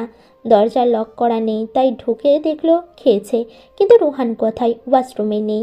শেষে ব্যালকনিতে এসে এভাবে শুয়ে থাকতে দেখে হাত দিয়ে ধাক্কা দিতে দিতে বলল, ভাইয়া, এই ভাইয়া, এভাবে শুয়ে আছো কেন? ওঠো। রোহান গভীর ঘুমে আচ্ছন্ন। ঘুমের ঘোরে তানিয়ার হাতটা শক্ত করে নিজের বুকের সাথে চেপে ধরে। মন পাখি, তুই বুঝলি না রে আমার মনের কথা। বোঝার মতো হয়নি রে তোর ক্ষমতা। বুঝবি যখন থাকবো না রে, যাবো অনেক দূরে, তখন পাখি কাঁদবে রে তুই চোখের ফানি ফেলে। এই ভাইয়া, কী সব আবল তাবল বকছো? এই ভাইয়া। এবার একটু জোরে ধাক্কা দিল, তাই হকচকিয়ে উঠল রোহান। তানিয়ার হাত এখনও জড়িয়ে ধরে আছে। খেয়াল আসতেই ঝটকা দিয়ে সরিয়ে দিল রোহান। রোহানের এই ব্যবহারে অদ্ভুত লাগলো তানিয়ার কাছে। তখন তানিয়া বলল, ভাইয়া, তোমার কি হয়েছে? ঘুমের মধ্যেও কি যেন বকছিলে, কি হয়েছে তোমার? রোহান কিছুটা ভয় পেয়ে যায়, কি না কি বলে ফেলেছে ঘুমের মধ্যে, তাই তানিয়াকে জিজ্ঞেস করলো, ঘুমের মধ্যে আমি আবার কি বলবো? তুমি কি কিছু শুনতে পেয়েছিলে? হ্যাঁ, কি জানি। মন পাখি, তুই বুঝলি না রে আমার মনের কথা। বোঝার মতো হয়নি রে তোর ক্ষমতা। বুঝবি যখন থাকবো না রে, যাবো অনেক দূর, তখন পাখি কাঁদবে রে তুই চোখের পানি ফেলে। এই কথাটা বলছিলা। তা ভাইয়া, প্রেম ট্রেম করছো নাকি? মুখে কিছুটা হাসির রেখা এনে বলল তানিয়া। এটা শুনে রোহানের বুকটা ফেটে যাচ্ছে। যার জন্য করে চুরি সেই বলে চোর, এমন অবস্থা এখন তার। তবুও মুখের কোণে হাসির ঝলক এনে বলল, না, আমি প্রেম করলে কি তুমি জানতা না? তা অবশ্য ঠিক। রুহান ভাবল এই সুযোগে রিয়াদের কথাটা জিজ্ঞেস করে নেবে, কিন্তু যদি কিছু মনে করে। জিজ্ঞাসা করব নাকি না? আচ্ছা বাদ দিই। কি হলো ভাইয়া, সন্ন্যাসীদের মতো একটু পরপর ধ্যানে চলে যাচ্ছ নাকি? থুর, কি বলো? চলো, আজকে না সিলেকশন ম্যাচ আছে? হ্যাঁ, তাড়াতাড়ি রেডি হয়ে নাও, আমিও রেডি হয়ে নিচ্ছি। এরপর দুজনে রেডি হয়ে বেরিয়ে পড়ল মাঠে। পৌঁছতেই রিয়াদের সাথে দেখা। রিয়াদ এগিয়ে আসছে তাদের দিকে। রুহান এটা সহ্য করতে পারছে না, তাই সে পাশ কাটিয়ে চলে গেল। রিয়াদ তানিয়ার কাছে এসে বলল, কি ব্যাপার? আমাকে বলো বয়ফ্রেন্ড নাই আর বয়ফ্রেন্ড নিয়ে ঘুরো, তাই না? আমি আবার কখন বয়ফ্রেন্ড নিয়ে ঘুরলাম? তাহলে রুহানের সাথে এত কি? আরে ও তো আমার ভাইয়ের মতো, আমাদের বাসায় ছোট থেকে থাকে। ভাইয়ের মতো ভাই তো না। আপনি এরকম করে কথা বলছেন কেন? আচ্ছা, তোমাদের আজকে ম্যাচ আছে তো? হুম। বেস্ট অফ লাক, আশা করি অনেক ভালো করবে। আপনাকেও অনেক অনেক শুভকামনা। আচ্ছা, তোমার কাছে একটা রিকোয়েস্ট করি, প্রমিস করো রাখবা? হ্যাঁ, রাখার মতো হলে অবশ্যই রাখবো। আজকে যদি আমি সিলেক্টেড হই তাহলে কফি খেতে হবে আমার সাথে। ওকে। ওইদিকে রোহান নিজের বুটের ফিতা বাঁধছিল আর তাকিয়ে দেখছিল তাদের দিকে। ইস, জীবনটা যদি পেন্সিল দিয়ে লেখা হতো, তবে কষ্ট আর দুঃখগুলো রাবার দিয়ে মুছে ফেলে নতুন করে আবার লিখতাম। কিন্তু জীবনটা তো এমন এক কলম দিয়ে লেখা, যে কলমের দাগ কখনো মেটানো সম্ভব নয়। যে পথে তোমার সাথে রোজ হতো দেখা, সেই পথে আজ আমি আছি শুধু একা। যে মনে ছিলে তুমি, ছিলে না আর কেউ, সে মনে আজ শুধু বেদনার ঢেউ। যে চোখে প্রতি রাতে স্বপ্ন তুমি ছিলে, সেই দুটি চোখ আজ ভাসে শুধু জলে। যে আশা ছিল আমার আজ সবই উপূর্ণতা। একটা দীর্ঘশ্বাস ফেলে সেদিক থেকে চোখ ফিরিয়ে নিল। ভালোবাসা হলো এমন একটি মায়া, তুমি যত দূরে যাবে যাবে ততই কাছে টানবে, যত ভুলে যাবে ততই মনে পড়বে, আর যতটুকু হাসবে তার থেকে বেশি কাঁদবে। প্রতিটি জীবন একটি সম্পর্কের কাছে দুর্বল থাকে, যেখানে কিছু অবুঝ সরলতা আর কিছু বর্ণিল মুখের ভাষা জীবনকে স্বার্থহীনভাবে কাঁদায়, যা কেউ দেখে না। এই অবস্থা এখন রোহানের। না পারছে নিজের ভালোবাসার বহিঃপ্রকাশ করতে, আর না পারছে এগুলো সহ্য করতে। এর মধ্যে তাদের ডাক পড়ল। ম্যাচের মধ্যে রোহান খেলতে নামলো, কিন্তু কিছুতেই যেন খেলতে পারছিল না, আর মনে শুধু মাঠে হারছিল। তখন রিয়াদ কোথা থেকে এসে মারাত্মকভাবে ট্র্যাকল করে তাকে। রোহান চিৎকার করে ওঠে, পায়ে প্রচণ্ড পরিমাণ ব্যথা পেয়েছে। মাঠে লুটিয়ে পড়ল সে। সঙ্গে সঙ্গে 4 জন লোক এসে তাকে বাইরে নিয়ে যায় হাসপাতালের ওদিকে। এসবের খবর নেই তানিয়ার। পাশেই মাঠেই তাদের ম্যাচ হচ্ছে। তানিয়া অনেক ভালো খেলে, 2 গোল একাই করে, নিজের টিমকে জেতায় এবং সে পার্মানেন্টলি দলে জায়গা করে নেয়। ওইদিকে রোহান ইনজুরিতে পড়ায় তাকে রেখেই দল ঘোষণা করেন কোচ। রোহান একথা শুনে যেন আরও ভেঙে পড়ল। জীবনের রাস্তায় একা একা হেঁটে যাওয়া কঠিন কাজ নয়, কিন্তু কারো হাত ধরে অনেকটা পথ এগিয়ে যাওয়ার পরে সেখান থেকে একা একা ফিরে আসা খুবই কঠিন। রোহান হয়তো জানায়নি তার ভালোবাসার কথা তানিয়াকে, কিন্তু তাকে নিয়ে অনেক স্বপ্নের খেলাঘর বানিয়ে রেখেছিল, সেগুলো আজ নিমেষেই ভেঙে গেল। রোহানকে একটা হাসপাতালে নেওয়ার পর পা বুটের নিচের অংশ লাগার কারণে কিছুটা কেটে গেছে। হাসপাতালের বেডে শুয়ে আছে রোহান। ওদিকে রিয়াদ আর তানিয়া একে অপরকে অভিনন্দন জানাচ্ছে। রিয়াদ তানিয়ার কাছে এসে বলে, আমি তো সিলেক্টেড হয়ে গেছি, এখন আমার রিকোয়েস্টটা তোমাকে রাখতেই হবে। ওকে চলেন। এরপর তানিয়া আর রিয়াদ চলে যায় একটা কফি শপে। সেখানে কফি খেতে খেতে তানিয়া জিজ্ঞেস করলো, আচ্ছা রোহান ভাইয়ার কি খবর? ও নিশ্চয়ই সিলেক্ট হয়েছে। না, ও সিলেক্ট হয়নি। কি কি বলছো? কেন? ও তো ম্যাচ শুরু হইতেই ইনজুরিতে পড়ে গেছে, এখন মনে হয় হাসপাতালে নেওয়া হয়েছে। কি কি বলছো? ওর কি হয়েছে? এতটা এক্সাইটেড হয়ে যাওয়ার কিছু নেই, সামান্য পায়ে আঘাত লাগছে। কিন্তু ওর তো অনেক আশা ছিল এই ম্যাচটা নিয়ে, কেউ কে এত বাজেভাবে ট্র্যাকল করলো? আরে ওটা ওর দোষ ছিল, আমি হালকা ট্রেকল করছি, উল্টো আমাকে ধাক্কা দিতে গিয়েই পড়ে গেছে। আমার ওকে দেখতে যাওয়া উচিত। তাহলে আমার কি হবে? তোমাকে রিকোয়েস্ট করে এখানে আনলাম। সরি, নেক্সট টাইম অবশ্যই। এরপর তানিয়া দৌড়ে সেখান থেকে বেরিয়ে খোঁজ নিল রোহান কোন হাসপাতালে আছে। এরপর সেখানে গেল আর রিয়াদ কফির কাপে চুমুক দিয়ে হাসতে হাসতে বলল, হা হা হা ঘুঘু, তুমি আমার ফাঁদে পা দিতে শুরু করছো। এখন দেখবে এই রিয়াদ কি জিনিস। তানিয়া রোহানের হাসপাতালে গেল। রোহান তখন চুপচাপ শুয়েছিল। শোকের আধিক্যই কারণে তার মধ্যে একটা পাথর ভাব চলে এসেছিল। তানিয়া গিয়ে ভিতরে ঢুকে দেখলো রোহানের চোখ প্রায় ফুলে গেছে। হয়তো কান্না করতে করতে তানিয়া ভাবছে এটা হয়তো দলে চান্স না পাওয়ার কারণে কান্না, কিন্তু তার ধারণা যেন সম্পূর্ণ ভুল। তানিয়া রোহানের কাছে গিয়ে বসে বলল, ভাইয়া কষ্ট পেও না, দেখো পরের বার তুমি নিশ্চয়ই সুযোগ পাবে। মানুষের জীবনে এরকম মাঝে মাঝেই হয়। বুঝতে পেরেছি। তা তুমি এখন এখানে কেন? এখানে কেন মানে? তুমি হাসপাতালে ভর্তি আর আমি আসবো না? আমি কি এতটা স্বার্থপর? স্বার্থপর? হা হা হা। তানিয়া রোহানের এই অট্ট হাসির কারণ খুঁজে পেল না, তাই জিজ্ঞেস করলো, ভাইয়া তুমি এরকম করছো কেন? কি হয়েছে তোমার? কিছু হয়নি। আচ্ছা তুমি এখন যাও, আমায় একটু পরে এখান থেকে ছেড়ে দিবে, বাসায় আসছি। তাহলে ওয়েট করি, একসাথে তোমাকে নিয়ে যাব। না, আমার জন্য ওয়েট করতে হবে না, যাও। আমি একা এসেছি, একাই যেতে পারবো। ভাইয়া আমার কিন্তু কষ্ট হচ্ছে, তুমি বলো না আমি কি কোনো ভুল করেছি? তুমি দুদিন থেকে আমার সাথে এমন ব্যবহার করছো। আমি আবার কী রকম ব্যবহার করলাম?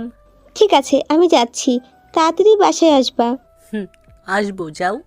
এরপর তানিয়া বাসায় চলে গেল আর রোহান শুয়ে শুয়ে কান্না করে যাচ্ছে। কিছু কষ্ট আছে জমা এই না মনের ঘরে, কিছুটা জল চোখটা বিয়ে অযোধ্যারে ঝরে। চোখটা মুছে হঠাৎ আবার মিথ্যা করে হাসি, হাসতে হাসতে খুঁজতে থাকি কেন ভালোবাসি। একাকী রাজপথে নিঃসঙ্গ পথছলা, পথের অন্তরালে তুমি আর তোমার ছায়া। নিঃশব্দ দেহের মায়াজালে শূন্যতার প্রতিশ্রুতি, তুমি অন্ধকার, চারিদিকে অন্ধকার। আমার জীবনটা সত্যি শুরু থেকে অন্ধকার। অনেক হারিয়েছি তোমাদের জন্য, আমি আর হারাতে চাই না। যতটুকু অর্জন করতে পেরেছি তার চেয়ে বেশি গর্জন করেছি, কিন্তু আর না। আজ থেকে আমার জীবন মরণ সব ফুটবলকে ঘিরেই আমার বাকি পথ চলবো। রোহান উঠতে পারছিল না পায়ের ব্যথার কারণে, কিন্তু সেটা তোয়াক্কা না করে জোর করে উঠে দাঁড়ালো। আমাকে ঘুরে দাঁড়াতে হবে, সব কিছু ছাপিয়ে নিজেকে গড়ে তুলতে হবে। আমি একা এসেছি, একাই যাব।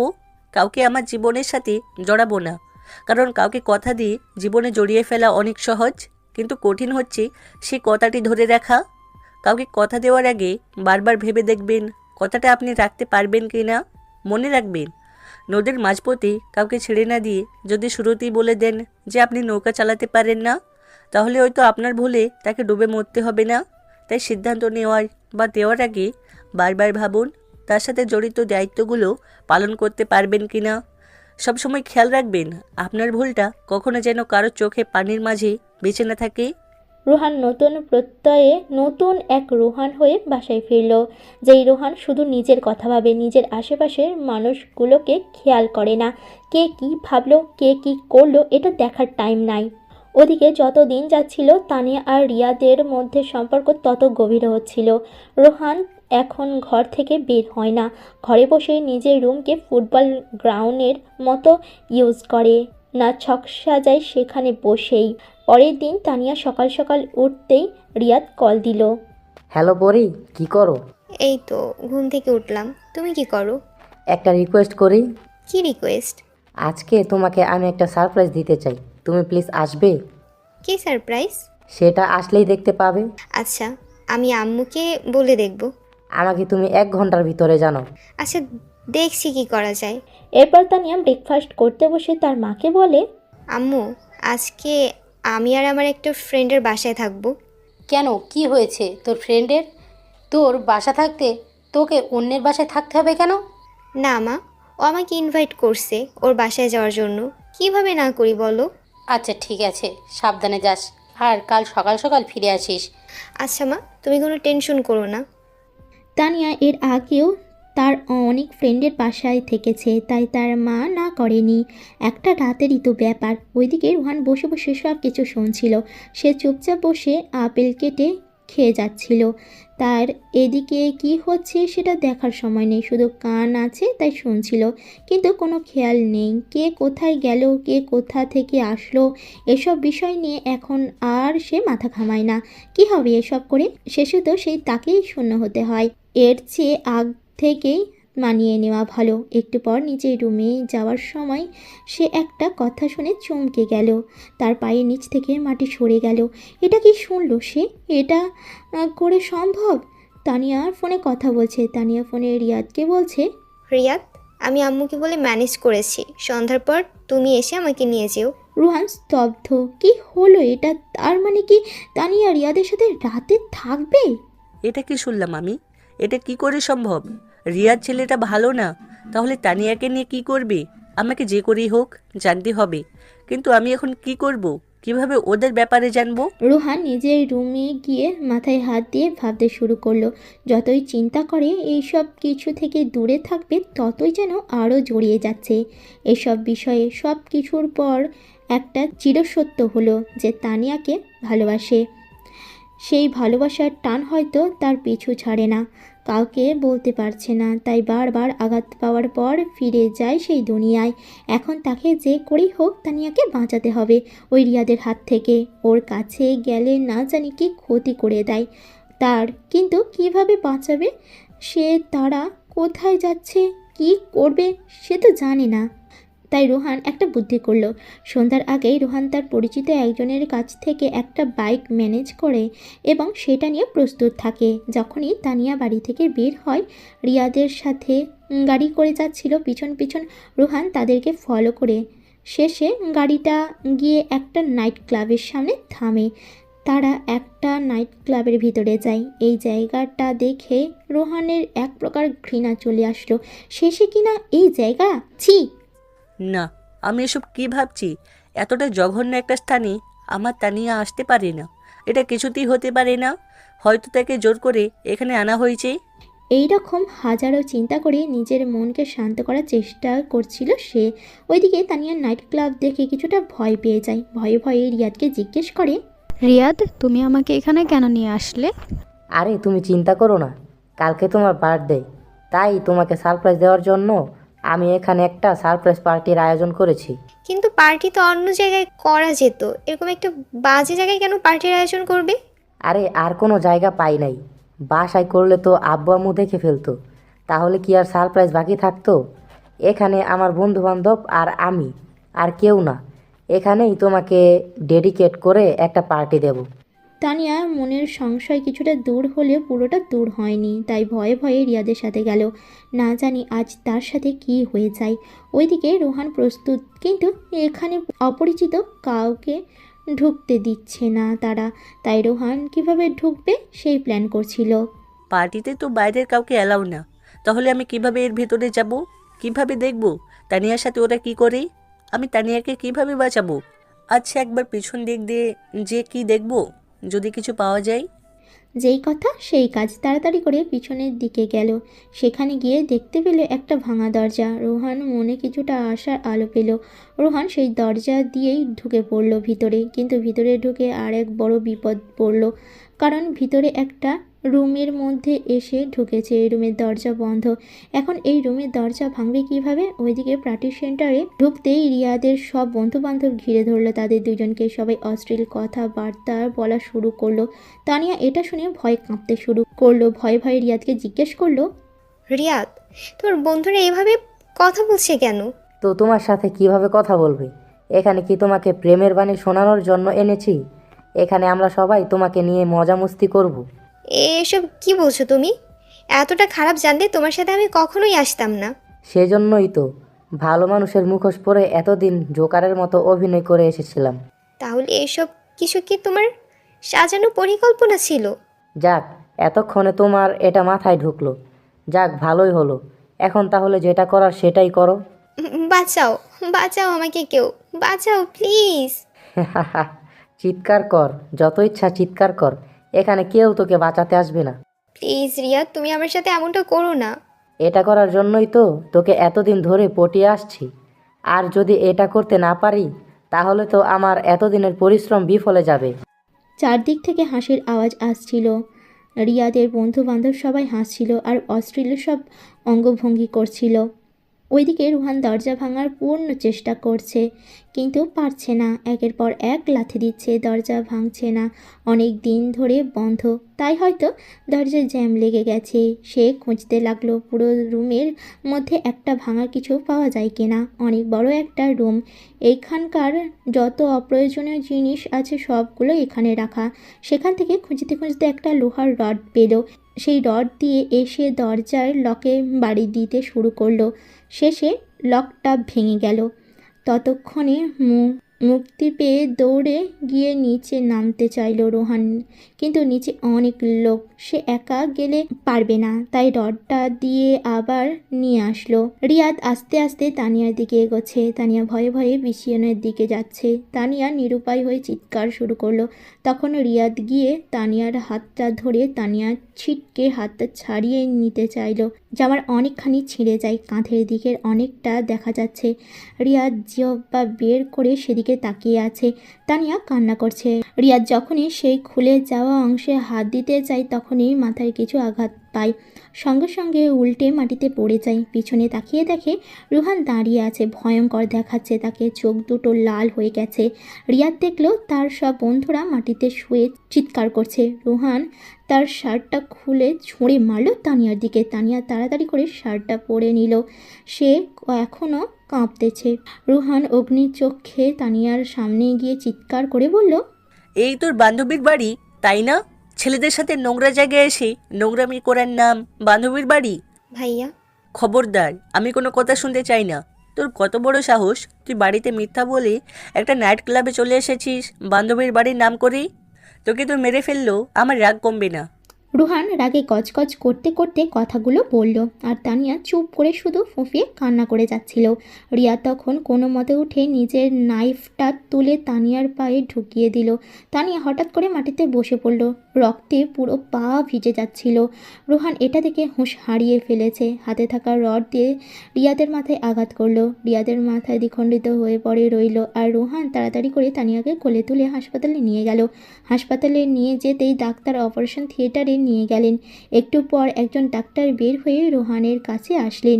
এসে তাকে উদ্দেশ্য করে বললেন, পেশেন্ট আপনার কি হন? আমার ওয়াইফ ডক্টর। ওর কি হয়েছে? ও ঠিক হয়ে যাবে তো?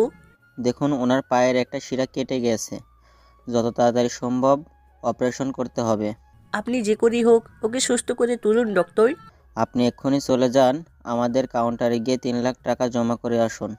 আমরা অপারেশন শুরু করছি। এত টাকা এখন আমি কোথায় পাবো? কি করে এত টাকা ম্যানেজ করব? আপনি যত তাড়াতাড়ি সম্ভব টাকা ম্যানেজ করুন, আমরা অপারেশন শুরু করছি। আপনারা শুরু করুন, আমি দেখছি কি করা যায়। আচ্ছা, যা করবেন তাড়াতাড়ি করেন, পেশেন্টের অবস্থা মাথায় রাখবেন। আমি দেখি কি করা যায়।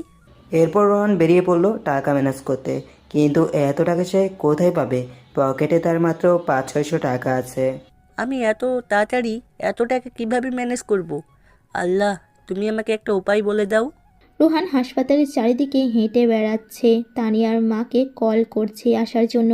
তিনিও কান্না করতে করতে আসলেন। যে করেই হোক তাদের টাকাগুলো জোগাড় করতে হবে, না হলে যে তানিয়াকে চিরতরে হারিয়ে ফেলবে। রুহান পাগলের মতো এদিক ওদিক তাকাচ্ছিল। হাসপাতাল থেকে বেরোনোর সময় একটা নোটিশ দেখতে পায়। দেখে মনে কিছুটা হলেও আশা পায়। নোটিশটাতে লেখা, কেউ যদি কিডনি বিক্রি করতে চান এই নাম্বারে যোগাযোগ করুন। আপনার চাহিদা অনুযায়ী যত টাকা ইচ্ছা দেওয়ার হবে। একটা মৃত্যু পথযাত্রীর জন্য কিডনির প্রয়োজন। রুহান 7-5 না ভেবে নিজের পকেট থেকে ফোনটা বের করে ওই নাম্বারে কল দিল। তখনই ওই পাশ থেকে একজন ভদ্রমহিলা ফোন ধরলেন। হ্যালো, কে বলছেন? জি, আমি রুহান। কোন রুহান? আসলে আপনি মনে হয় কিডনির জন্য বিজ্ঞাপন দিয়েছিলেন। হ্যাঁ হ্যাঁ, আমার ছেলের জন্য একটা কিডনির প্রয়োজন। আপনি কি কোনো খোঁজ পেয়েছেন? প্লিজ পেলে বলেন। আসলে আমি আমার একটা কিডনি বিক্রি করতে চাই। আপনি যদি কিনতে চান তাহলে এখনই সিরি হাসপাতালে চলে আসুন। আরশি কোম্পানির মালিক রিমা চৌধুরী নিজের একমাত্র ছেলের একটা ড্যামেজ হয়ে গেছে, তাই একটা কিডনি ট্রান্সপ্লান্টেশন করার আবশ্যক। কিন্তু এতদিন ধরে পাচ্ছিলেন না। আজ আগ বাড়িয়ে একটা ছেলে কল দেওয়ার কিছুটা অবাক হলেন। তাড়াতাড়ি করে টাকা নিয়ে হাসপাতালে গেলেন। হাসপাতালে গিয়ে তিনি আবার রোহানকে কল করলেন। রোহান তখন তারই অপেক্ষায় ছিল। কল পেয়ে তাড়াতাড়ি তার কাছে গেল। একজন মধ্যবয়সী মহিলা দেখে মনে হচ্ছে অনেক বড়লোক। রোহান গিয়ে বলল, আসসালামু আলাইকুম, আপনি কি আমার সাথে কথা বলেছিলেন? রিমি চৌধুরী তাকিয়ে দেখলেন তার ছেলের বয়সী একটা সুন্দর ছেলে। ছেলেটাকে দেখে তার খুব মায়া হলো। তুমি কেন তোমার কিডনি বিক্রি করবে? ম্যাডাম, আমার টাকার খুব দরকার। আপনার সাথে আমি পরে কথা বলবো। এখন চলুন, আমার কিডনিটা নিয়ে নিন। দেখো বাবা, তুমি আমার ছেলের মতো। আমি চাই না আমার ছেলের জীবন বাঁচাতে অন্য কারো জীবন নষ্ট করতে। কথাটা শুনে রোহান কান্না করে রিমি চৌধুরীর পা জড়িয়ে ধরে বলল, আপনি দয়া করে না করবেন না। আমার টাকার খুব দরকার। আমার সবচেয়ে প্রিয় মানুষটার অপারেশন শুরু হবে। ছেলেটাকে এভাবে মিনতি করতে দেখে আর না করতে পারলেন না। রিমি চৌধুরী হাতের সুটকেসটা এগিয়ে দিয়ে বললেন, এই নাও 10 লক্ষ টাকা, তুমি চাইলে আরও দিব। না না ম্যাডাম, আমার আর লাগবে না। রোহান সেখান থেকে 4 লক্ষ টাকা নিয়ে তানিয়ার অপারেশনের জন্য পেমেন্ট করে আসে আর নিজে ফিরে আসে। এসে ডাক্তারের সাথে কথা বলে অপারেশনের ব্যবস্থা করা হয়। এই দিকে তানিয়া অপারেশন হচ্ছে, অন্যদিকে রোহানেরও। অপারেশন শেষ হওয়ার পরের দিন সকালে রোহানের জ্ঞান ফিরে পাশে তাকিয়ে ওই ভদ্রমহিলাকে দেখতে পায়। রোহান ভাঙা ভাঙা গলায় বলল, এ কি, আপনি এখনো যাননি? না বাবা, তোমাকে এভাবে একা ফেলে আমি কিভাবে যাব? আমার একটা হেল্প করবেন? কি, তাড়াতাড়ি বলো। 202 নাম্বার কেবিনে রুগী কেমন আছে একটু দেখে আসেন। এসে আমাকে জানাবেন, কিন্তু আমার কথা কিছুই বলবেন না। ঠিক আছে, তুমি শুয়ে থাকো, আমি এক্ষুনি গিয়ে দেখে আসছি। মিস রিমা তাড়াতাড়ি 202 নাম্বারের কেবিনের দিকে হাঁটা ধরলেন। ওইদিকে তানিয়া জ্ঞান ফিরতে চারিদিকে তাকালো। তার পাটা নাড়াতে পারছে না। রোহানকেও চারিদিকে তাকিয়ে কোথাও দেখতে পারছে না। একটু পর ডাক্তার আসলেন। কেমন আছেন মিস? ভালো, কিন্তু আমি পা নাড়াতে পারছি না কেন? আপনার পায়ের একটা শিরা কেটে গিয়েছিল, আমরা অনেক কষ্টে অপারেশন করেছি। এখন কয়েক বছর হাঁটাচলা করতে একটু কষ্ট হবে।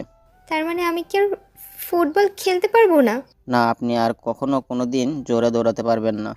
ডাক্তারের কথায় তানিয়া কান্না করতে শুরু করলো। দরজার সামনে এসে মিস রিমা তানিয়াকে ডাক্তারের সাথে কথা বলতে দেখে ফিরে আসলেন। তাকে দেখেই রোহান উদ্বেগ নিয়ে প্রশ্ন করলো, ম্যাডাম, ও কেমন আছে? আরে তুমি কোনো চিন্তা করো না, সে খুব ভালো আছে। রুহানের অনেক ইচ্ছে হচ্ছে তার সাথে দেখা করার। তাই রিমা চৌধুরীকে রিকোয়েস্ট করতেই তিনি একটা হুইল চেয়ার নিয়ে তাকে নিয়ে গেলেন তানিয়ার সামনে। তানিয়ার মা তখন বাইরে গিয়েছিলেন। রোহানকে এই অবস্থায় দেখে তানিয়ার জিজ্ঞেস করলো, ভাইয়া, তোমার কি হয়েছে? আমার কিছু হয়নি, পায়ের ব্যথাটা হালকা বেড়েছে, তাই চেয়ার নিয়ে হাঁটছি। তানিয়া তখন কান্না করতে করতে রোহানকে বলল, ভাইয়া, আমি আর কোনো দিন ফুটবল খেলতে পারবো না। রিয়াদ আমার সাথে কেন এমন করলো? আমি তো ওকে ভালোবেসেছিলাম নিজের জীবনের থেকেও বেশি, কিন্তু ও আমার সাথে এমনটা করলো। তানিয়া আর ফুটবল খেলতে পারবে না। এটা শুনে কষ্ট লাগলেও এইসবের মধ্যে ওই জঘন্য ছেলেটার কথা মুখে আনায় অনেক কষ্ট পেল রোহান। সে তার জন্য এত কিছু করলো, কিন্তু তার কথা একবারও ভাবছে না। ঘুরে ফিরে ওই খারাপ ছেলেটার কথাই ভাবছে। তাই রোহান জেদ করে সেখান থেকে চলে আসলো। বাড়িতে এসে একটা কিছু করে চলে গেল বাকি টাকাগুলো নিয়ে ইন্ডিয়াতে। সেখানে গিয়েছে 1 মাস হয়ে গেল। এখন অনেকটা সুস্থ হয়ে গেছে সে। এখন সে আস্তে আস্তে দৌড়াতে পারে। তার ফুটবলের তার নেশাটা আবারও আঁকড়ে ধরল। এটা নিয়ে এখন তাকে বেঁচে থাকতে হবে। ফুটবলকে নিয়ে বেঁচে থাকার একমাত্র অবলম্বন বেছে নিয়েছে। যদিও ডাক্তাররা তাকে এই বিষয়ে নিয়ে অনেক সতর্ক করেছে, তবুও রোহান নাছোড়বান্দা। ওইদিকে 1 মাসে অনেক কিছু ঘটে গেছে দেশে। তানিয়া বাসায় ফিরে যখন নিজের রুমে গেল, তখন বিছানার নিচে একটা চিরকুট আর কিছু টাকা পেল। চিরকুটটা রোহানের লেখা। তানিয়া চিরকুটটা খুলে দেখলো সেখানে কয়েকটা জায়গায় দাগ, আর তার মানে এটা লেখার সময় রোহান কান্না করেছে। আচ্ছা তানিয়া, সত্যিই কি তুমি আমাকে বুঝতে পারোনি, নাকি কখনো বোঝার চেষ্টাও করোনি? ভালোবাসা কেন এমন হয়, কেউ হাসে আবার কেউ কাঁদে। যে যাকে চাই সে পায় না, যে যাকে নিয়ে ভাবে সে হয়তো অন্য কাউকে নিয়ে ভাবে। সত্যি সে কি কখনোই বুঝবে না যে তাকে কেউ একজন ভাবে? নাকি ভালোবাসা এরকমই নীরবে চোখে জল ফেলে যাবে? আমি যে তোমাকে কতটা ভালোবাসি সেটা কি কখনো বোঝার চেষ্টা করেছো? আমার সেই ভালোবাসাকে তুমি কখনোই মূল্য দাওনি, উল্টো আমাকে দিয়েছো এক বুক ভরা হতাশা আর বেদনা। ভালো থেকো প্রিয়, চলে যাচ্ছি অনেক দূরে, সেখান থেকে আর হয়তো কখনোই ফিরবো না, হয়তো বা সেখানেই আমার লাশ দাফন করা হবে। তবে এই আশা করব আগামীতে যাকে তুমি পছন্দ করবে সে একজন সঠিক মানুষ হবে, যে তোমাকে নিজ থেকে ভালোবাসবে, তোমার দেহটাকে নয়। 2 দিন কারো কথার জালে আটকে যেও না, আগে সঠিক মানুষ চেনো, তারপর ভালোবাসার কথা গ্রহণ করে। যাক, সব কিছু পর তুমি ভালো আছো, ভালো থেকো, এটাই আমার কাম্য। ইতি, তোমার অবহেলা রোহান। আর হ্যাঁ, এখানে 2 লক্ষ টাকা আছে, এগুলো দিয়ে তোমার প্রয়োজনে খরচ করে নিও। আমি জানি তোমাদের ঋণ আমি কোনোদিন শোধ করতে পারবো না। আমার মতো একজন সাধারণ মালিক ছেলেকে তুলে এনে তোমরা তোমাদের পরিবারের এতদিন যে এত টাকা খরচ করে গেছো, আমি কখনো সেগুলো শোধ করার চেষ্টাও করব না। তোমাদের কাছে আমি চিরজীবন ঋণী হয়ে থাকতে চাই, শুধু এগুলো গ্রহণ করো আমার দেওয়া ছোট্ট উপহার হিসেবে। তানিয়া চিঠিটা পড়ে কান্না করতে শুরু করলো। এতদিন সে একজন নিঃস্বার্থ প্রেমিককে অবহেলা করে এসেছে, একজন জঘন্য মানুষের জন্য। আজ যখন সে তার ভালোবাসার কথা সে প্রকাশ করেছে, তখন সে অনেক দূরে চলে গেছে। তুমি কেন এমনটা করলে রোহান? আমি কি তোমায় ফিরিয়ে দিতাম বলো? তবুও তুমি আমার কাছে এসে দূরে চলে গেলে। আমার জন্য তুমি অপেক্ষা করেছো কি? ভেবেছো আমি অপেক্ষা করতে পারি না? যতই দূরে যাও না কেন, আছি তোমার পাশে, যেমন করে বৃষ্টির ফোঁটা জড়িয়ে থাকে ঘাসে। কাছে আমায় পাবে তুমি, হাত বাড়াবে যেই। যদি না পাও, জানবে সেদিন আমি আর নেই। ওইদিকে রুহান একটা ক্লাবে জয়েন হয়েছে। ইন্ডিয়ার মানুষগুলো তাকে খুব আপন করে নিয়েছে। তার অসাধারণ ফুটবলীয় নৈপুণ্য মুগ্ধ করেছে হাজারো দর্শকের মন। সেই সুবাদে সে দল পেয়ে যায় ইন্ডিয়ার প্রিমিয়ার লিগ ফুটবলে। সেখানে কলকাতার হয়ে দারুণ সব গোলের মহড়ায় মুগ্ধ করছিল ভারতবাসীর মন। প্রিমিয়ার লিগের ফাইনাল ম্যাচের আগের দিন রাত, যেই রোহান দেশের সাইড বেঞ্চের প্লেয়ার, আজ সে কলকাতার মতো দলের 7 নম্বর জার্সি পরে নামবে। আজ কেন জানি তার শুধু তানিয়ার কথা মনে হচ্ছে। ড্রেসিং রুমে অনেক প্লেয়ারদের সাথে শুয়েছিল। আস্তে করে উঠে বাইরে ছাদে চলে গেল। ছাদে দাঁড়িয়ে জ্যোৎস্নায় উজ্জ্বল রাতটা উপভোগ করছিল। তার উপভোগের ধরন একটু অন্যরকম। সে উপভোগ করে তার চোখ থেকে গড়িয়ে পড়া জলগুলো। প্রতিক্ষণে পড়ে মনে তোমার কথা, তোমার জন্য আমার এত ব্যাকুলতা, হারিয়ে যায় ভাবনার সাগরে তোমায় ভেবে। মনের ঘরে স্বপ্ন সাজাই তোমায় নিয়ে, কেন থাকো আমায় ছেড়ে দূরে দূরে? আমি তো পারি না এক মুহূর্ত থাকতে তোমায় ভুলে। তুমি হিনা নিঃস্ব লাগে নিজেকে, শূন্যতায় আসি আমি এই হৃদয় জুড়ে। তুমি কি কোনোদিন বুঝবে না আমায়, নাকি অন্য একজনকে খুঁজে নিয়েছো? ওইদিকে একই অবস্থা তানিয়ার। ছাদে দাঁড়িয়ে সেও আনমনে কান্না করতে করতে জ্যোৎস্না দেখছিল। মন ভালো নেই, বারে বারে মনে হয় তুমি কাছে নেই। কেন কাটে না সময়? 7টি রঙে তোমাকে খুঁজে বেড়াই। বৃষ্টি শেষে দেখা না হলে বড় অভিমানী হই। রাত কাটে নির্ঘুম, আমি নিশ্চুপ নিঃশব্দে ভেবে যাই। কাছে চাই তোমার এতটাই, মনে পড়ে তোমায়, সত্যি বলছি খুব মনে পড়ে তোমায়। তোমার কি মনে হয় আমার কথা? এরপর দুইজন রুমে আসে। সন্ধ্যায় ম্যাচ শুরু হয়। কলকাতার মাঠ লক্ষ কলকাতাবাসীর মুখে একটাই কথা, রোহান গোল ফার্স্ট, রোহান গোল ফার্স্ট। ইন্ডিয়ার ফুটবল ফেডারেশন বর্ণিল আয়োজনে প্রধান অতিথি হিসেবে রিয়াল মাদ্রিদ কোচ রোহান মাঠে নামে একের পর এক মনোমুগ্ধ করা ড্রিবলিং দর্শক সারিতে বসা লক্ষ মানুষের চোখে শান্তি এনে দিল। ম্যাচের 70 মিনিটে তার একমাত্র গোলে জয় প্রায় কলকাতা। পুরস্কার বিতরণী অনুষ্ঠানে তাকে রিয়াল মাদ্রিদ কোচ বলেন, do you want to play in Real Madrid? We will help you to grow up. ইংরেজি না জানা রোহান সেটা বুঝতে পারল না। তখন পাশ থেকে একটা ছেলে বুঝিয়ে দিল তাকে। রোহান তো আত্মহারা হয়ে গেছে। আল্লাহ যা করে ভালোর জন্যই করেন। সেদিন যদি সে ইনজুরি না পড়তো, এত ঘটনা ঘটতো না, আর সেও এখানে আসতে পারতো না। হ্যাঁ স্যার, আমার অনেক দিনের স্বপ্ন আমি রিয়াল মাদ্রিদের জার্সি গায়ে মাঠে নামবো। আমি সবসময় খেলার জন্য প্রস্তুত। এটা কোচকে একটা লোক ট্রান্সলেট করে বুঝিয়ে দিল। তখন রিয়াল কোচ হাসি মুখে জবাব দিলেন, okay my talented boy, get ready, tomorrow we will go to Madrid. কথাটা শুনে তো নির্বাক হয়ে গেছে রোহান। সে এত বড় একটা ক্লাবে, এরপর থেকে দেশে বিদেশে হাজারো পত্রিকা হেডলাইন তার। এই অসাধারণ নৈপুণ্য যেন চোখ এড়ায়নি তানিয়ারও। সে কিছুটা মনকে শান্ত করতে পারলো, এটা ভেবে যে তার প্রিয় মানুষটা ভালো আছে। কিন্তু সে কি এখনও তার কথা মনে রেখেছে? সে তো এখন এত বড় একজন খেলোয়াড়। মাদ্রিদ শহরে গিয়ে স্পেনের মানুষের আতিথেয়তায় সে মুগ্ধ হলো। লক্ষ মানুষ তাকে এক নজর দেখার জন্য এসেছে। এটা ভাবতে তার মনে অন্যরকম শিহরণ জাগছে। এত কিছু পেয়েও না পাওয়ার আক্ষেপ একটাই, তার নাম তানিয়া।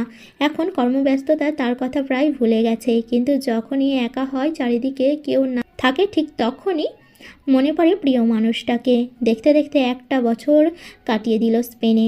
দেশের মানুষের অদম্য ভালোবাসার কাছে হার মেনে বাংলাদেশের উদ্দেশ্যে রওনা দিল। মূলত তার একটা ইচ্ছা, যদি না চাইতেও দেখা হয়ে যায় তার সাথে। দেশে আসার কথা শুনে তানিয়া অধীর আগ্রহে অপেক্ষা করে, এই বুঝি সে এলো। কিন্তু না, সে তো এখনও অনেক বড় খেলোয়াড়। হাজারো কোটি মেয়ে তার জন্য জীবন দিতে প্রস্তুত। এখনও মাঝে মাঝে মধ্যরাতে হঠাৎ করে ঘুম ভেঙে যায়, মনে হয় এই বুঝি তোমার নাম্বারটা। আমার মোবাইলে ভেসে উঠল ক্রিং ক্রিং আওয়াজ করে। তাকিয়ে দেখি মোবাইলটা নিশ্চিন্তে তোমার মতো করেই ঘুমাচ্ছে। তখন তোমাকে খুব মিস করি। I miss you. রোহান আর থাকতে পারল না। দেশে এসেছে অথচ ওই বাড়িতে যাবে না, এটা কি করে হয়? রোহান বাড়িটার সামনে এসে কলিং বেল দিতেই তানিয়ার মা দরজা খুলে দিলেন। সামনে মানুষটাকে দেখে চাপটে জড়িয়ে ধরলেন। তানিয়া কোথায়? রুমে আছে, যাও। রোহান রুমে যেতেই দেখলো তানিয়া ঘুমিয়ে আছে, পুরো বিছানা ভর্তি তার ছবি। রোহান তার ঘুমন্ত মুখটার দিকে তাকালো। কি মায়াবী, কি স্নিগ্ধ! এটাতেই তো পাগল করেছো আমাকে। রোহান গালে হাত দিয়ে চোখ মেলে তাকালো। তানিয়া রোহানকে দেখে চাপটে জড়িয়ে ধরলো।